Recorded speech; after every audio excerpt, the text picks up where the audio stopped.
In a democratic form of government, people elect their representatives to run the government and distinguish democratic elections from non-democratic elections.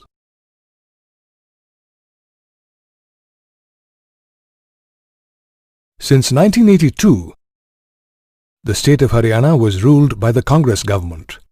However, the people of the state were not happy with the government's policies and practices.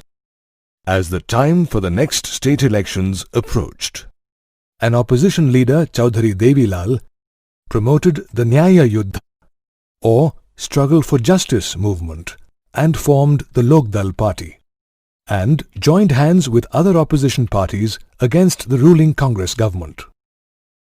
In the election campaign, Devilal promoted the Nyaya Yuddha. He promised to waive the outstanding loans of farmers and small businessmen if his party came to power and formed the government. This proved to be a major attraction for the unhappy people in the state and Devilal's key to success. So, in the 1987 state elections, the people of Haryana voted the ruling Congress party out, and the Lokdal party with 60 out of 90 seats in the state assembly emerged with a clear majority. The members of the newly elected state legislative assembly announced Devilal as the leader, and he was sworn in as the chief minister of the state by the governor of Haryana. As soon as Devilal took charge as the chief minister, he wasted no time in fulfilling his promise and waived the outstanding loans of all farmers and small businessmen. Devilal's party remained in power for 4 years until the next state elections held in 1991. This time, his party lost the election, and the Congress again came to power. We've learned that people in more than 100 countries all over the world select their representative through elections. Some of these countries are democratic, while some are not. What's the need for an election in a democracy? Firstly, we need to appreciate that in a larger community, it is not possible for all people to sit together regularly and decide on various matters of concern. Therefore, people elect their representatives to manage these decisions.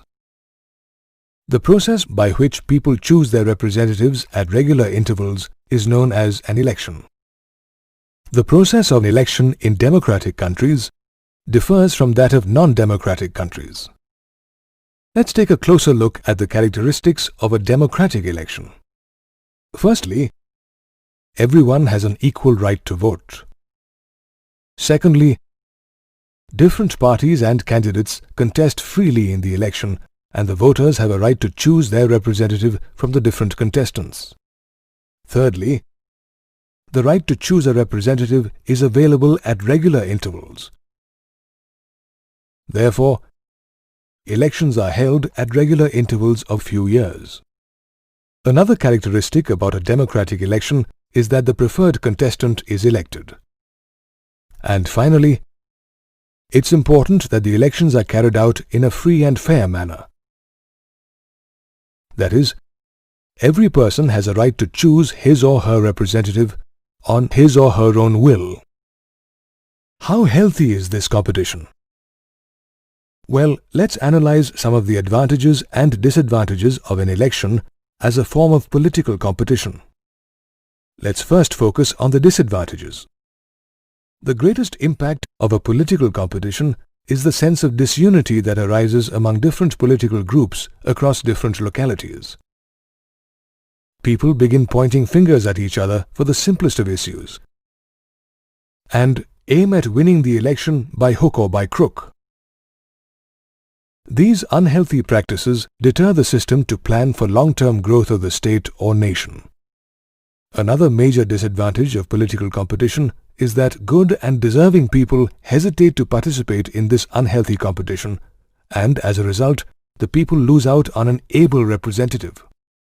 However, a healthy political competition can also drive the nation towards growth and prosperity. Let's see how. Now, we all accept the fact that the politicians of today may have a sense of duty to serve the people they are representing. However, they also have an aspiration to grow their own political careers. Many of these politicians may not even have an understanding of the real issues of the people or how they could solve them. So, what's the way out? Well, one way is that we can consider educating them about their roles and responsibilities.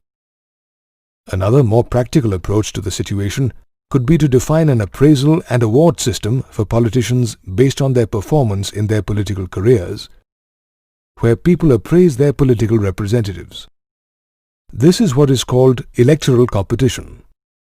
In an electoral competition, politicians who keep the people happy earn an incentive in the form of a higher chance of being voted for in the next elections, while politicians who fail to satisfy the people they are representing have lower chances of winning the next elections.